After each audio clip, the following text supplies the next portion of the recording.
बिस्मिल्लाहिर्रहमानिर्रहीम अस्सलाम वालेकुम वरहमतुल्लाहि वबरकातुहू। जी व्यूवर्स, आज मैं आपको बहुत ही यूनिक रेसिपी के बारे में बताऊंगी जो झट से बन जाती है और झट से ही ख़त्म हो जाती है, जो बहुत ही क्रिस्पी है।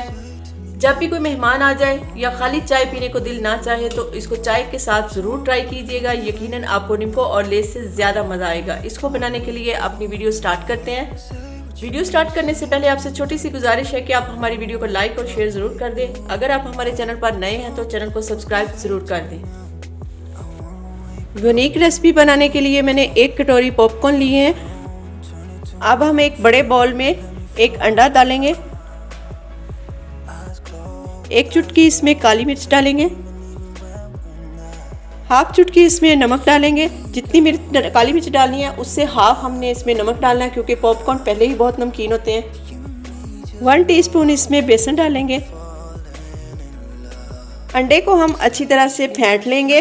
अंडे का तो सबको पता है ना, ये तो कैल्शियम का ख़जाना है। ख़जाने से याद आया, अरे भाई याद आया कि नहीं? अगर नहीं आया तो मैं फिर से बता देती हूँ। ख़जाने की कुंजी आपके पास है, हमारे चैनल को सब्सक्राइब कर दे तो क्या ही बात है जी। कैल्शियम के ख़जाने को हमने अच्छी तरह से फेंट लिया है। आप बताएं हमारे चैनल को आपने सब्सक्राइब किया है कि नहीं, कमेंट में हमें ज़रूर बताइएगा। अब हम इसमें पॉपकॉर्न डाल देंगे और अच्छे से इसको मिक्स कर लेंगे। पॉपकॉर्न हम उतने ही डालेंगे जितना पॉपकॉर्न के साथ अंडा अच्छे से लग सके। अब हम मीडियम फ्लेम पर ऑयल को गर्म करेंगे पैन में।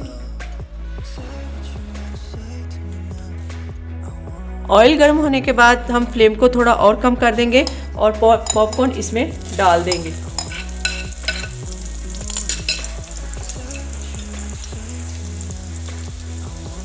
और इसको अच्छे से फ्राई कर लेंगे। फ्लेम आपने बिल्कुल लो करनी है, तेज़ आग पर इसको नहीं पकाना हमने। 2 से 3 मिनट तक हम इसको फ्राई करेंगे। बहुत ही मज़ेदार हैं, आप खुद भी बनाएं और ट्राई करें। मेहमानों को भी बना कर दें और बच्चों को भी बना कर दें। यकीनन आप मेहमानों को एक बार बना के देंगे तो मेहमान दोबारा आपसे ज़रूर फरमाइश करेंगे कि हमें ये दोबारा बना कर दें। अब हम इसको निकाल लेंगे। ये पॉपकॉर्न हमारे तैयार हो चुके हैं। अब हम इसको प्लेट में निकाल लेंगे जी। क्रिस्पी से पॉपकॉर्न हमारे तैयार हो चुके हैं। अब हम इसको प्लेट में निकालने के बाद इसके ऊपर थोड़ा सा चाट मसाला डाल देंगे जी। बहुत ही मज़ेदार रेसिपी है। पॉपकॉर्न और अंडे का ख़जाना आप खाइए। हमारे ख़जाने का क्या करना है ये तो आपको अच्छी तरह याद है ना। तो मिलते हैं नेक्स्ट वीडियो के साथ। अल्लाह हाफ़िज़।